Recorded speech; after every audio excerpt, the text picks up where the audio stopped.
royaume, mais je ne suis pas bête. Donc je réfléchis, je pose des questions. Et une fois que j'ai dit, oui, il y a un Dieu.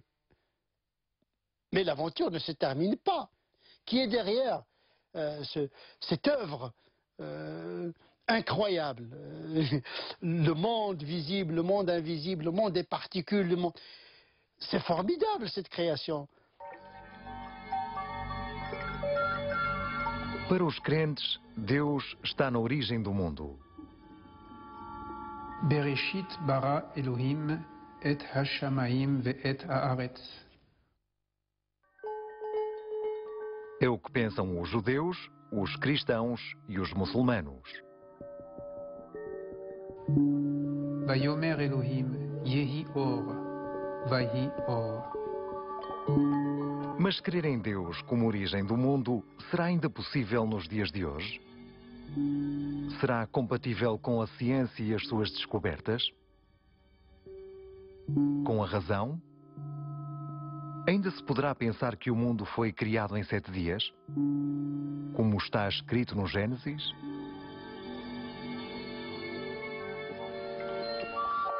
Alhamdulillahi alladhi khalaqa as-samawati wal arda wa ja'ala adh-dhulumati wan nur.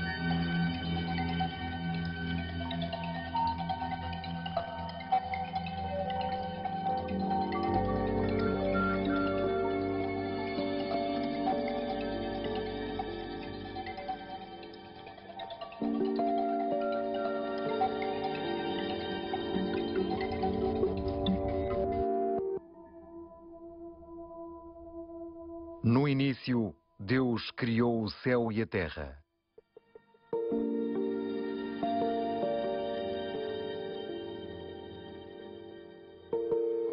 Eis as primeiras palavras do Gênesis, o princípio do Antigo Testamento.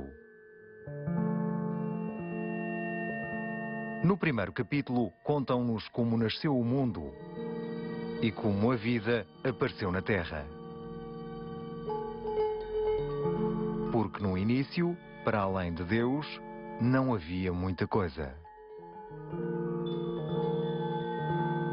Deus criou primeiro o céu e a terra, os elementos, os vegetais, os animais e, para terminar, em último lugar, o homem. Tudo isto em 6 dias, porque ao 7º dia Deus repousou.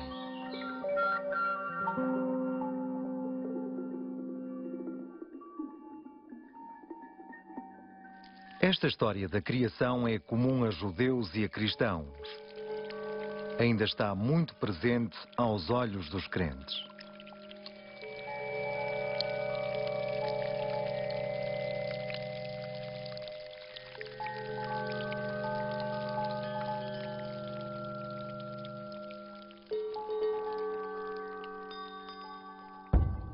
Si vous reprenez la Genèse, c'est ça, c'est d'abord, on nous invite à regarder le monde, à regarder la diversité du monde, la beauté du monde, les grands luminaires, le soleil, la lune, les étoiles, de regarder les plantes, la multiplicité. Donc c'est une invitation à regarder, une invitation à se regarder, donc à nous regarder nous-mêmes, dans cette étrange humanité que nous sommes, la difficulté de nos relations entre nous, c'est déjà dans la Genèse, tout de suite. Donc ce sont des récits pédagogiques, j'allais dire. Ces textes, en réalité, enfin, d'une certaine façon, sont pré-scientifiques. On va essayer de comprendre que les choses n'ont pu exister que dans un certain ordre. C'est-à-dire, il ne peut pas y avoir de vie s'il n'y a pas de lumière, d'abord. Il ne peut pas y avoir de vie si on ne sépare pas les eaux d'en haut, les eaux d'en bas, si on ne sépare pas la terre de l'eau, si on ne fait pas d'abord surgir la nature, les arbres, l'herbe, pour que des animaux puissent surgir. Et ensuite, quand tout était mis en place progressivement, au gré des jours, eh bien, à ce moment-là, l'être humain peut surgir. Será o Gênesis texto pré-científico? O que é perturbante é que Deus criou primeiro o universo, a vida e depois o homem. Na ordem correta, enfim, na ordem da ciência. Talvez porque os autores do Gênesis se inspiraram em civilizações muito evoluídas. designadamente nos assírio-babilónicos, um povo do Próximo Oriente, no segundo milénio antes da nossa era. Estes homens observavam o céu, conheciam as estrelas e reportavam os eclipses do Sol. Tinham também as suas próprias histórias sobre o início, textos míticos, onde já se contava que o mundo tinha sido criado em 7 dias.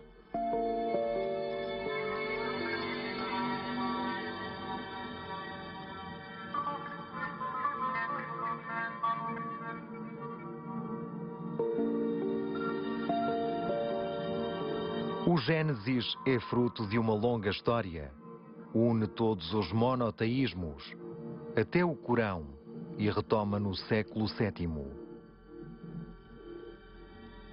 É este texto sobre a criação que nos vai servir de guia.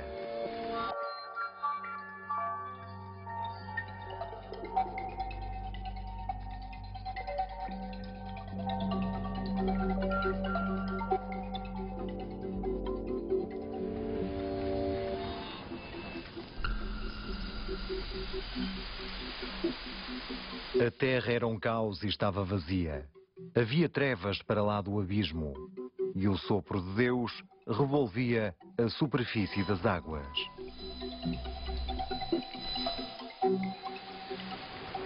Assim, no início do Gênesis, no primeiro dia, Deus criou o céu e a terra. Deus teria então criado o nosso planeta. Mas exatamente como? E a partir de quê? En fait, au commencement, la Bible ne dit pas il n'y a rien.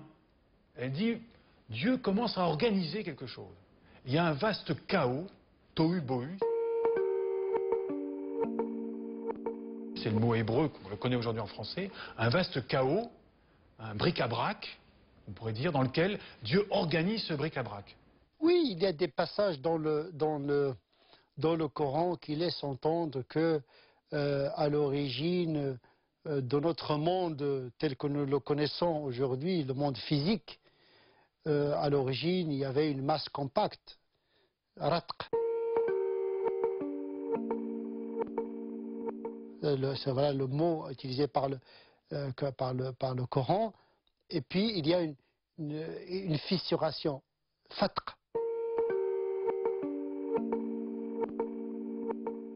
Voilà le deuxième terme utilisé par le Coran. Donc, et puis, il y a la séparation entre le soleil et la terre et la lune. Deus disse que se faça luz e fez-se luz. Caos original, uma obscuridade de onde deve ter nascido a luz e depois a vida. Será que por pura coincidência este nascimento se pode aproximar do discurso da ciência sobre as nossas origens? Et du famoso Big Bang? Qu'à la limite, tout serait contenu dans un point originel. Peut-être, je crois que c'est la grosseur d'une épingle, voilà, la tête d'une épingle. Et qu'ensuite, ce tout se mettrait en place, se rapproche assez de ce que dit la tradition, que Dieu a créé le tout. Je ne vois pas forcément le Big Bang, mais je dis que au moins la théorie du Big Bang ne heurte pas ces passages-là. Voilà, c'est le SMIC intellectuel sur lequel on peut convenir. C'est-à-dire que, parce que la théorie du Big Bang, il risque d'évoluer elle aussi. Donc les théories évoluent. Donc je peux pas dire, je ne peux pas dire que Dieu a voulu dire ça. Sinon c'est Dieu qui va se tromper. Il ne peut pas se tromper. Il peut pas se tromper. Non, non, forcément ça c'est le point dogmatique de départ. Dieu ne se trompe pas. Toute la question est de savoir, est-ce qu'il y a une origine, est-ce que le Big Bang se justifie lui-même, ou est-ce que ce Big Bang est justifié par une cause extérieure? Et vous, qu'est-ce que vous en pensez? Je ne pose pas que le monde se justifie lui-même, mais qu'il est créé par une cause antérieure qui serait la première cause, la cause des causes, qui serait Dieu, enfin celui qu'on appelle Dieu. Deus na origem do Big Bang? Esta visão era a que o Vaticano tentava impor quando a teoria do Big Bang foi criada no fim dos anos 20. Uma descoberta que, por sinal, se deve a um cientista padre, Georges Lemaitre. Tübingen, na Alemanha. Hans Kung é um velho amigo do Papa Bento XVI e tornou-se o seu mais fervoroso opositor. Também é um teólogo.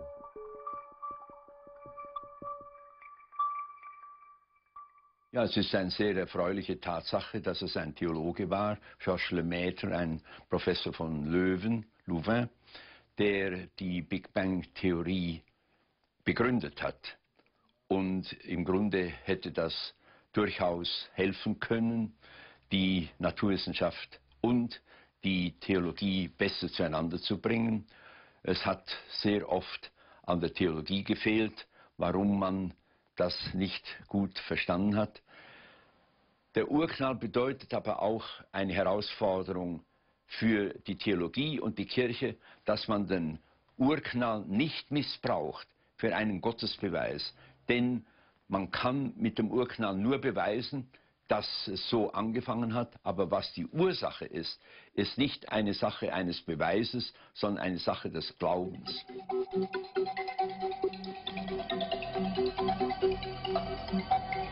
Hoje em dia, a Igreja parece ter resolvido o seu problema com o Big Bang. Na versão oficial do Observatório Astronómico do Vaticano. O Big Bang continua a ser a melhor explicação para a origem do universo. A teoria do Big Bang não está em contradição com a fé.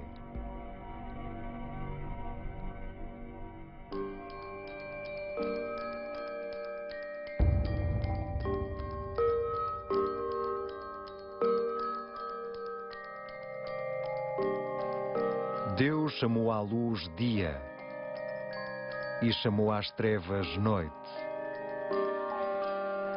Foi o primeiro dia.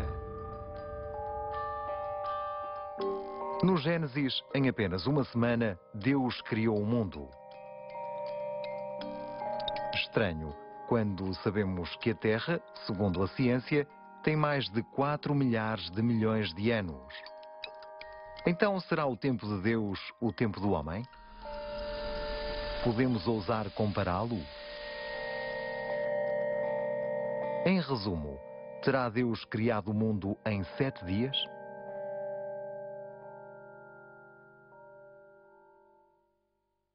Dans le mot jour, il y a déjà une sorte de relativité par rapport au temps. Ça peut désigner, disons, les 12 heures d'une journée, comme ça peut désigner toute une période de milliers d'années. C'est pourquoi ces questions de datation, du point de vue de la foi, c'est mon point de vue, encore une fois en référence à d'autres penseurs, n'est pas un problème fondamental.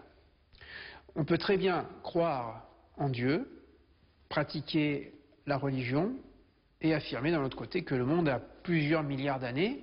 Si cela est démontré scientifiquement, si cela est démontré scientifiquement, eh bien, on doit suivre la science. Je ne crois pas à la Genèse comme un texte historique, au sens où j'irai chercher des datations, des événements successifs, en disant voilà, ça s'est passé peut-être en 7 jours de 24 heures, peut-être en 7 jours de 1000 ans, peut-être en 7 jours de je sais de combien. Au départ, c'est mythologique, ça veut dire quoi? C'est-à-dire que des gens avant moi ont essayé de comprendre quelque chose de leur existence, de l'existence du monde, et l'ont mis sinon en musique, du moins en histoire. No Corão também é difícil orientarmos-nos quando se fala de tempo. Por vezes é dito que a Terra e os céus foram criados em 6 dias. Outras vezes diz-se que a Terra foi criada em 2. E não é tudo. Le Coran parle tantôt d'un jour qui équivaut 1000 jours, un jour qui équivaut 1000 jours et un jour qui équivaut 50 000 jours. Ça veut dire que le jour, c'est une notion relative, tout simplement. Ça veut dire que le Coran nous dit, voilà, la datation, c'est quelque chose qui est lié dans un espace, dans un temps bien conditionné. Mais aujourd'hui, nous savons très bien, avec la relativité d'Einstein, avec la mécanique quantique, que la notion du temps est effectivement relative. Einstein, a mecânica quântica. A maior parte dos crentes com quem falamos integra a ciência na narração das suas origens. Só movimentos religiosos fundamentalistas ousam ainda afirmar que o Gênesis é verídico. O mais poderoso desenvolveu-se nos Estados Unidos desde o século XIX, entre os meios protestantes. E também se instalou na Europa. Trata-se do movimento criacionista. Dominique Tasso é um criacionista literalista. Quer dizer que, para ele, só o texto bíblico conta e lê verdadeiramente o Gênesis no primeiro grau. Por exemplo, durante muito tempo, pensou-se que aumentando a idade dos profetas se obteria a idade da Terra. Hoje em dia, o cálculo literal só é retomado pelos criacionistas.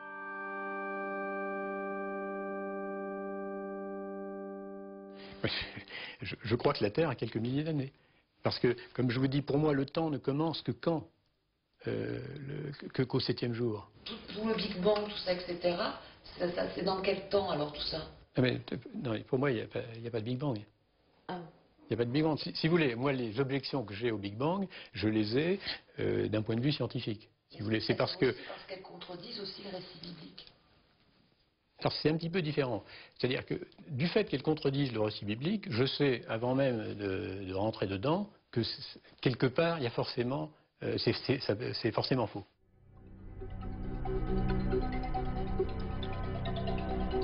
No entanto, está cientificamente provado que o universo tem muito mais idade. Hoje em dia falamos de 13,7 milhares de milhões de anos quando nos referimos ao famoso Big Bang. Si vous voulez, je crois à la création, mais alors je constate aujourd'hui que l'étiquette créationniste elle est utilisée pour essayer de dévaloriser les autres. Donc moi je vois pas pourquoi je me mettrais sur la tête une étiquette qui est là pour écarter les gens du débat. Mais dans ce que vous dites, vous développez des arguments créationnistes. J'utilise les bons arguments, d'où qu'ils viennent. Diz que há no mundo inteiro 15 milhões de criacionistas literalistas.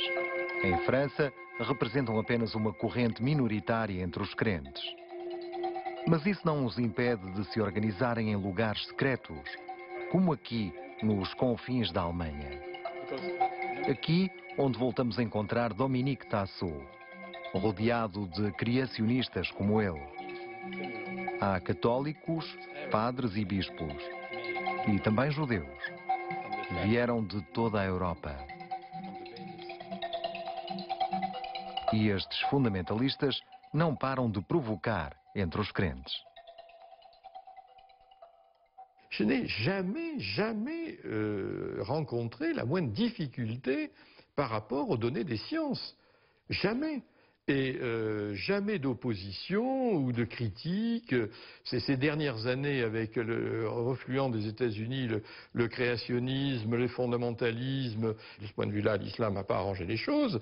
Donc à partir de là, tout ça a rejailli. Et maintenant, on fait du croyant et du catholique, au fond, un type demeuré, un imbécile, qui, ou bien il prend la foi, et puis il n'a pas besoin de la science, ou bien il prend la science, mais alors la foi devient absurde, il n'a qu'à la quitter. Mais c'est un faux problème. Et c'est un problème, moi pendant 50 ans, je l'ai ignoré.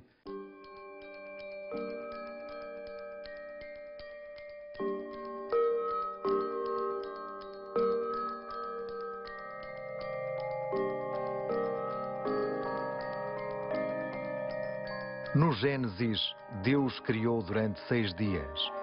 E ao fim de cada dia, há sempre este refrão que se repete. Houve uma noite e houve uma manhã. Ora, nos primeiros 3 dias não havia astro. Então, como foi isto possível?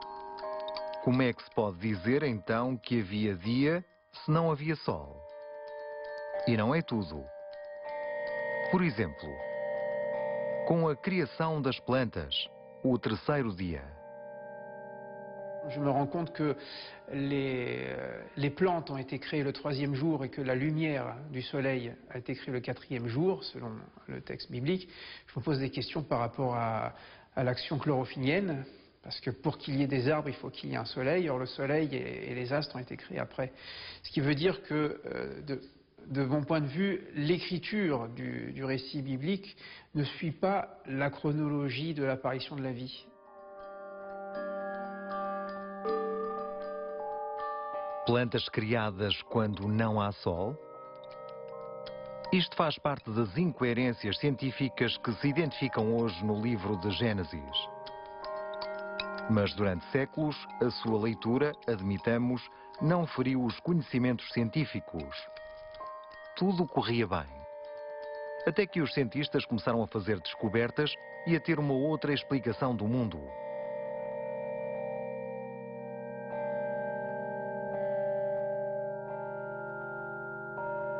Foi o caso de Copérnico. Astrónomo, mas também homem da Igreja. Na época de Copérnico, no século XVI, cria-se firmemente que a Terra estava imóvel e que estava no centro do cosmos.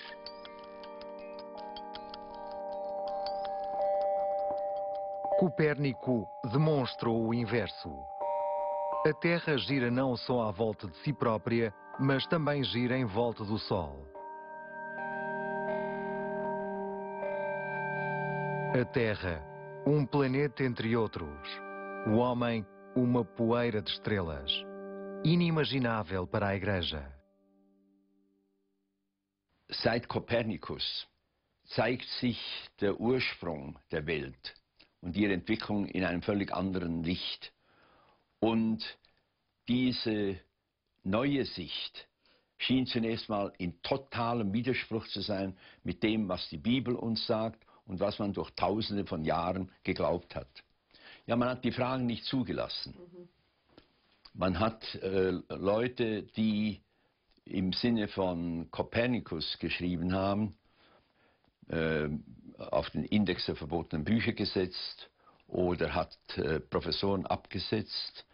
Man hat eben Zensur und Inquisition geübt, damit diese Fragen nicht diskutiert werden durften. Und das hat dazu geführt, dass es zu einer Blockage der Probleme führte, dass man gar nicht lösen konnte und dass man in immer größere Schwierigkeiten geriet. No mundo muçulmano, entre os séculos VIII e X, também houve grandes debates. Quando as observações iam ao encontro do discurso religioso.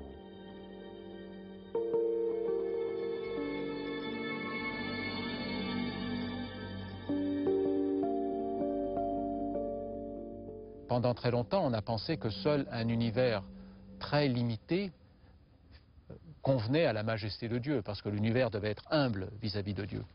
Il y a même un astronome arabe, Alfraganus en latin, qui a mesuré la distance qui nous séparait du trône de Dieu, avec des considérations astronomiques résultant de l'astronomie de Ptolémée, et il a mesuré cette distance à 120 millions de kilomètres. C'était la taille de l'univers au Moyen-Âge.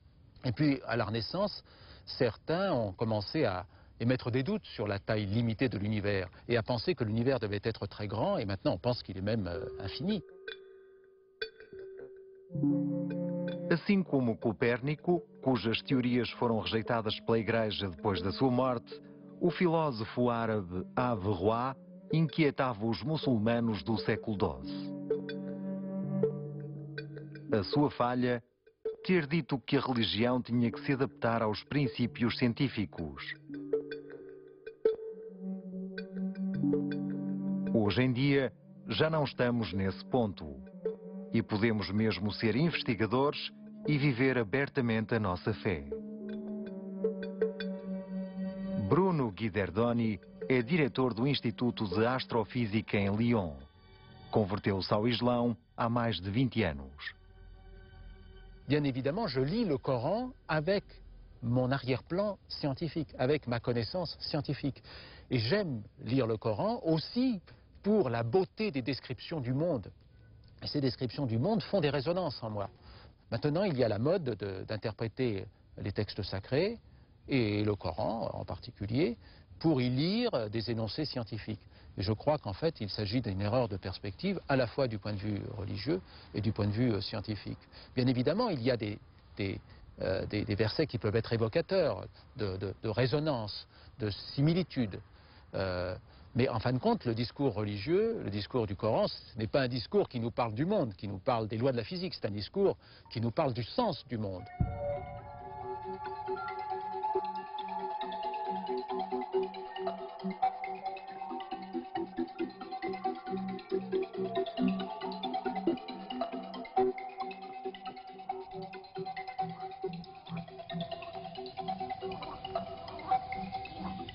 No Gênesis, depois do céu, da terra, dos elementos e dos vegetais, Deus cria os animais. Estamos no 5º e 6º dias. Deus criou os animais de acordo com a sua espécie e viu que isso estava bem. No Gênesis, Deus passa o tempo a ordenar, a classificar. Para os animais, Ele tem o cuidado de os separar uns dos outros. Distingue, por exemplo, os animais que vivem na água daqueles que vivem em terra e dos que vivem no céu.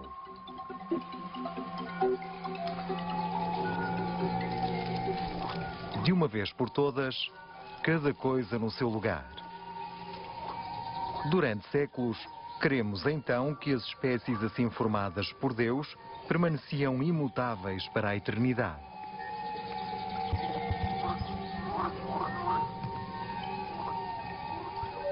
O tiro de torpedo foi dado por Darwin. Em 1859, o naturalista inglês publicou A Origem das Espécies. E as teorias que desenvolvia chocam com o discurso bíblico. Para ele, as espécies descendem umas das outras. Estão longe de ser estáveis. Elas evoluem e adaptam-se, dependendo do meio ambiente.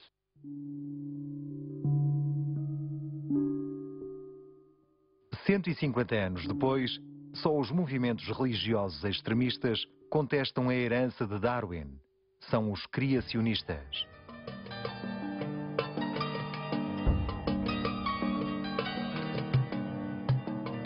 Istambul, na Turquia. Aqui, numa república laica, 75% dos alunos do secundário afirmam não acreditar na teoria da evolução. Então, como é possível? Quem expande estas ideias?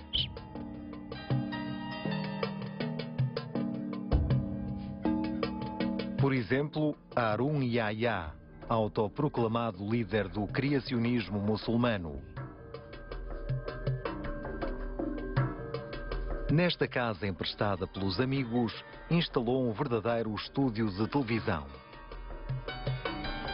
Sob o olhar dos seus assessores de comunicação, é preciso entregar-se à sua encenação. Uma encenação para nos comunicar a sua visão sobre as origens.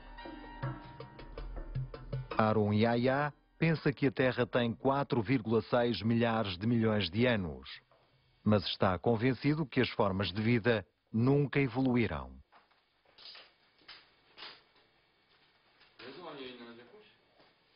Evet, yani antikrist düşüncedir, yani deccaliyettir. Deccal olarak belirtilen düşüncedir. Yani insanlığı mahvetmiştir. Mesela Birinci Dünya Harbi'nin ve İkinci Dünya Harbi'nin kökeninde, Marksizmin, komünizmin, faşizmin kökeninde Darwinizm vardır. Mesela Darwinizmin yanlış olduğunu söylüyor Kur'an. Sonra ilk başta insanlar Darwinizmin doğru olduğuna inandılar. Kur'an'ın yanlış olduğuna inandılar. Ama sonunda Kur'an doğru çıktı. Yaratılışın var olduğu anlaşıldı ve canlıların evrim geçirmediği anlaşıldı. Nasıl anladık? Harun Yahya martela esta teoria em todas as suas obras. Vangloria-se de ter escrito mais de 300 em 20 anos. A última é o Atlas da Criação. Inundou o mundo de cópias. A sua obsessão são os fósseis.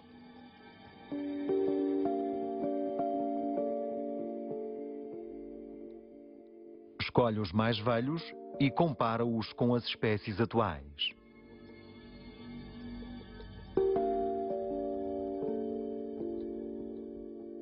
Para ele, é uma forma de provar que não há evolução.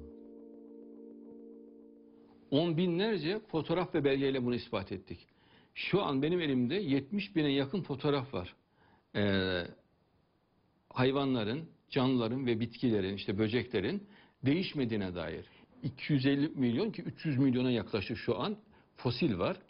Hiçbirinde ara fosiller rastlanmadı. Tek bir tane. Yani Bilim adamlarıyla çalışıyorsunuz. evet benim 30 kişilik bir bilim adamlarından oluşan arkadaş grubum var. Profesör ve doçentlerden oluşan. Kredibilite açısından. Efendim? Yani söylediklerinize bir ağırlık verme açısından bilim adamlarıyla çalışmak Alakası yok. Yani bu konu zaten bitmiş. Bunun için bilim adamı olmaya gerek yok ki. Bunu ilkokul çocuğu bile anlar. Ben hep vicdanlı insanım. Hep doğruyu güzeli ararım. Doğru ve güzeli ararken sürekli bu olaylarla karşılaşıyorum.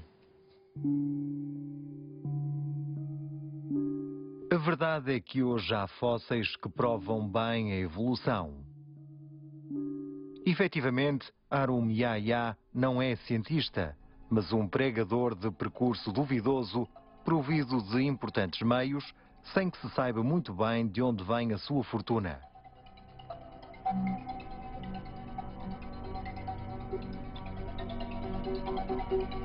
No mundo muçulmano não há dogma oficial, mas sim autoridades religiosas mais ou menos ultrapassadas por estes extremistas. Dalil Boubacar, reitor da Mesquita de Paris, acha perniciosa a iniciativa de Arum Yahya. Para ele, a teoria da evolução não é contrária ao Corão. Alguns versos evocam mesmo uma revolução cíclica do homem.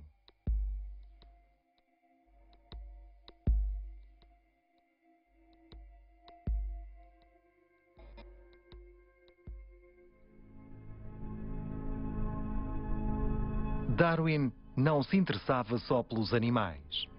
Também se interessava pelos seres humanos. E recordava-o sempre que podia.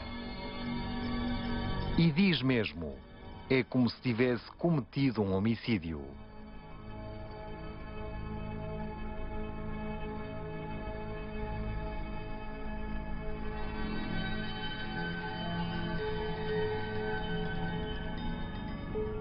Depois de Copérnico, que tinha expulsado o homem do centro do universo, Darwin afirmou que o homem não era mais do que um animal, entre outros.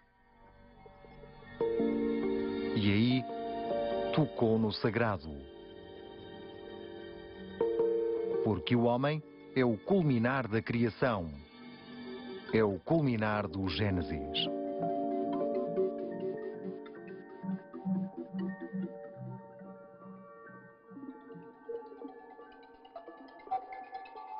No Gênesis, o homem é a última criação de Deus. Estamos no 6º dia. Deus formou o homem a partir da poeira da terra. No 2º capítulo do Gênesis, o homem é criado a partir da matéria e dos elementos. Qual o seu nome? Adão. Para mais, em hebraico, Adão significa que vem da terra. O Corão também evoca a origem orgânica deste primeiro ser humano.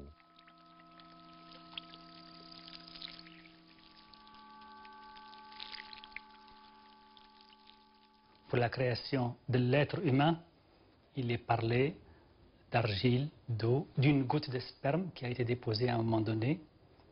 Mais dans la Genèse telle que considérée par l'islam, on n'entre jamais dans le détail. La question notamment de la création des espèces était nimbée de pudeur. No Gênesis, o homem é a criação última, um ser rapidamente evoluído. Poderíamos dizer, perfeito.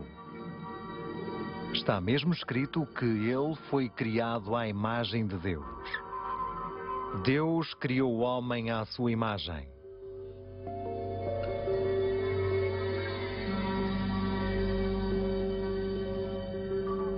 Não é nada disto que diz a ciência. Hoje em dia a ciência consegue reconstituir o cenário das nossas origens. E diz que a evolução do homem é semelhante a uma árvore cujos ramos se teriam separado uns dos outros. Um fenómeno que se produziu ao longo de milhões de anos, no qual intervém o acaso, a contingência e a necessidade. Mas então podemos acreditar na evolução quando cremos em Deus? E o que fazer do macaco? Será que o homem do Gênesis se pode parecer com um macaco? Ter sido um macaco, como diz a ciência? L'islam n'a rien contre les singes. Peut-être les musulmans, ils ont des problèmes avec le singe, mais pas le Coran. Le singe, c'est un être humain. Je dis toujours aux musulmans, qui est le plus choquant? De venir de l'argile qui pue, hein, parce que le Masnoun, le Coran parle d'une argile qui sent mauvais, ou bien de descendre du singe. Au moins, le singe, c'est un être vivant évolué. Donc, le problème, c'est un faux problème, à mon sens. Que je descende de singe parce que Dieu aurait voulu que parmi tous les singes, il y ait un singe plus évolué qui se redresse et qui devienne un orang-outan avant de devenir un être humain. Franchement, ça ne me dérange pas si je devais descendre du singe. Ça n'enlève rien à la dignité de l'être humain, parce que finalement, qu'un singe soit capable aussi de devenir un homme et que cet homme soit capable d'aimer son prochain, je trouve que c'est une belle évolution et un beau miracle. Si maintenant l'homme est indépendant du singe et qu'il a été créé homme, eh bien, ça sera aussi le miracle de Dieu d'avoir créé parmi tous les êtres vivants et des singes et des hommes, en espérant que l'homme ne devienne pas trop singe aussi. Aceite pela maior parte dos crentes, este discurso da evolução ainda pode ofender a fé. Moi, je pense que l'homme est une création vraiment spécifique, qui est créé par Dieu, qui est le fruit de la volonté, qu'il ressemble à certains mammifères existants. Oui, bien sûr. Il n'a pas créé quelque chose qui était complètement en dehors du règne animal. Mais, à mon sens, il n'est pas un singe supérieur par mutation, simplement. Vous n'allez pas me dire que vous ne trouvez pas le singe particulièrement laid. Non, c'est pas ça. Alors là, c'est désespérant. Si nous devions descendre de là et aller vers une espèce encore inconnue, je ne dirais pas autant se suicider, mais autant désespérer en tout cas du paradis et de l'enfer et de toute idée de salut. Se a explicação científica das nossas origens pode incomodar os crentes, é seguramente porque mantém Deus de lado. Por isso, alguns indivíduos estabeleceram como missão fazer ciência para provar a existência de Deus. Jean Stone faz parte deste grupo. Católico, dedicou-se de coração à paleontologia. É evolucionista, mas pensa, tal como outros cientistas, que a evolução se fez por impulsos. Un grand singe, c'est comme ceci. Donc le bassin du grand singe qui est là, ben, il ne va pas soutenir le haut du corps. Le grand singe peut être bipède, mais un être qui vivrait comme ça, voyez-vous, complètement dans une situation instable, soit vous êtes déjà bipède, même très imparfaitement comme un australopithèque, vous êtes très imparfaitement bipède, hein, mais vous êtes bipède, vous avez un bassin qui soutient le reste de votre corps, ou vous êtes un quadrupède comme ceci, mais il n'y a pas d'intermédiaire entre les deux. Je ne suis pas schizophrène. Ça veut dire que je cherche une vision cohérente et unifiée du monde. Et dans cette exploration du monde, la science doit nous servir de guide. La science est autonome par rapport à la foi et doit être autonome. Donc il faut faire de la science. Tout le monde, qu'il soit croyant ou non croyant, doit faire de la science pour comprendre, par exemple, que l'homme descend d'un primate, qui lui-même descend d'un poisson, qui lui-même descend d'une bactérie. C'est la science qui peut vous dire ça. Et c'est une immense découverte de la science. La notion d'évolution, c'est quelque chose d'extraordinaire. C'est la science qui va vous donner ça. Comment est-ce qu'un croyant pourrait ne pas faire de science? C'est-à-dire ne pas regarder ce que la raison, la rationalité nous dit sur l'origine de la vie et de l'univers.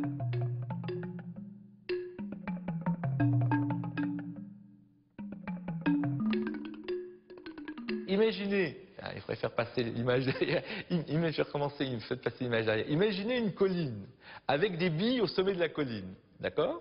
Et vous avez des marches d'escalier ou des petits canaux qui sont creusés. Eh bien, ces billes vont dévaler la colline.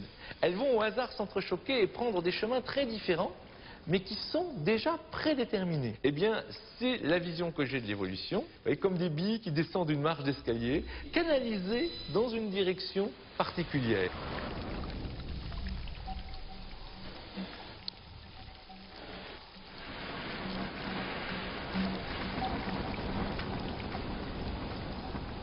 Para Jean Stone, a evolução não se fez, portanto, ao acaso. Mas então, como foi? Les lois de l'univers sont très, très spécifiques, voyez-vous. Ça, c'est quelque chose de très intéressant. Si vous changez quoi que ce soit dans les lois de l'univers, eh bien, l'univers va se casser la figure. Il ne sera pas assez chaud, pas assez grand, pas assez vieux. Enfin, il y a plein d'arguments, je ne vais pas le développer ici, mais l'idée, c'est que vous changez quoi que ce soit, l'univers se casse la figure. Bon. Alors, vous avez la réaction de dire, ah ben oui, l'univers est comme ça. Bon, très bien. Point barre. Un non-croyant s'arrêtera là. Un croyant va dire, ah ben tiens, moi je m'attendais à ce que l'univers soit comme ça. Un principe créateur, un grand architecte, un régleur, appelez ça comme vous voulez. Hein. Vous l'appelez comment? Moi je suis chrétien, donc évidemment pour moi c'est le Dieu des chrétiens. Est-ce que c'est pas à chaque fois une façon de ramener Dieu? C'est pas. Ce qui est très intéressant, c'est que si j'ose dire, Dieu s'est ramené tout seul. Jean Stone está no centro da polémica. Acusam-no de pertencer a uma corrente, o projeto inteligente. Criacionismo que pretende introduzir Deus na ciência a qualquer preço, mas negou sempre.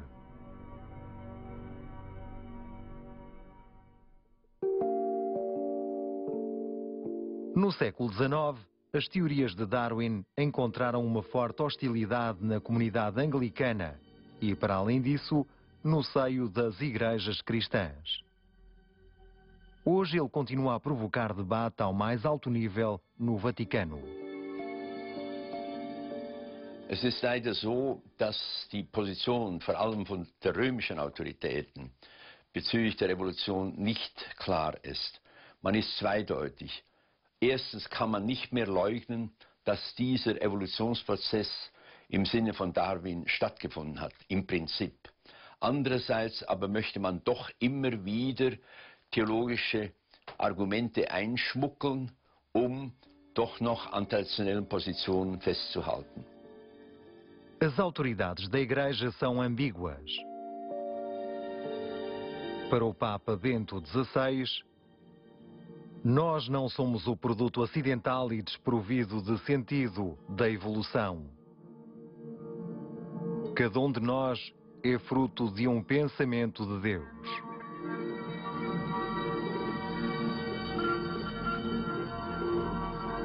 Portanto, Bento XVI reconhece a evolução, mas ao contrário do que diz Darwin, recusa-se a sujeitar-se ao mero acaso. Não, a evolução do homem não se pode dever a um encadeamento de circunstâncias aleatórias. O homem não pode ser reduzido aos seus órgãos ou ao seu ADN, porque no Gênesis ele tem este pequeno suplemento, que é a alma.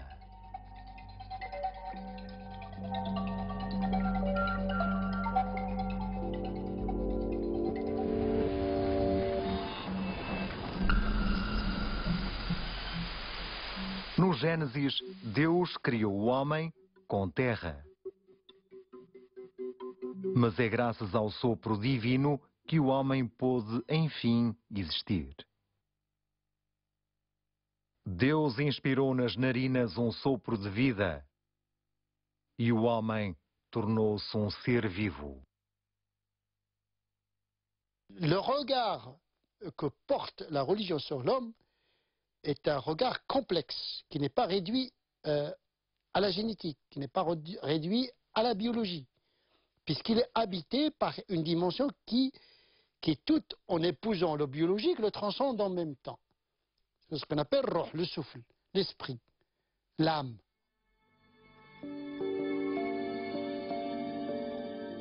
A alma, conceito que parece unir todos os crentes. Durante muito tempo, os homens refletiram sobre o que era a alma. Já na antiga Grécia, a alma fascinava os filósofos. Sócrates, Platão, Aristóteles.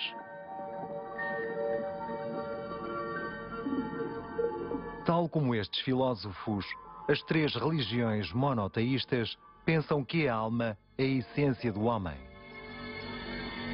Mas para elas, a alma tem algo mais.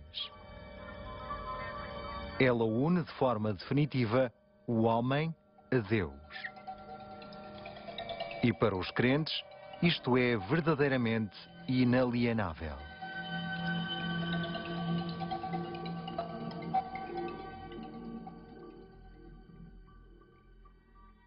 Il y a quelque chose en nous d'irréductible, de mystérieux. C'est cet esprit que Dieu a mis en nous, ce souffle, puisque les deux mots sont en fait le même, hein, souffle et esprit, c'est la même chose, ce souffle mystérieux qui fait notre humanité et qui nous rend capables de connaître Dieu, parce que nous ne pouvons pas connaître Dieu avec nos propres forces. L'argile ne peut pas connaître Dieu, mais en revanche, le souffle que Dieu a mis en nous est capable de connaître Dieu. Et ça, c'est le grand mystère de l'homme. Le surgissement de l'homme, pour moi, c'est, je dirais, après Dieu, c'est le deuxième mystère, si je peux me permettre d'être aussi schématique. Mais c'est vrai que dans la création, employons ce mot pour parler de l'univers, etc., je crois que, enfin, pour moi, personnellement, la grande affaire, la grande question, c'est l'homme, quoi. Ça, c'est l'être humain, quoi. Et naturellement, on retrouve là toujours les vieilles questions, c'est-à-dire à la fois cet être, comme dit le psaume 8, parce que dans les psaumes, il y a des récits de création, de toute façon. Quand le psalmiste demande à Dieu, mais qu'est-ce que c'est que cet être humain que tu as fait? Et il ajoute, tu l'as fait à peine moindre qu'un Dieu. Et tu as mis tout sous ses pieds. Et on voit bien, ce psalmiste, il se pose des questions. Il dit, il y a quelque chose avec l'homme, quelque chose d'étonnant, qui est presque de l'ordre du divin, mais qui est l'homme et aussi qui écrit ses tragédies, qui fait ses tragédies. Pour moi, c'est ça le second mystère. Et c'est là où le doute aussi peut venir. E se dia a ciência fosse capaz de penetrar os mistérios da alma? Ou ainda pior, se ela demonstrasse com o seu bisturi que a alma não existe? Aí tocaria mesmo profundamente a própria fé, a sua razão de ser, e atravessaria provavelmente a última fronteira.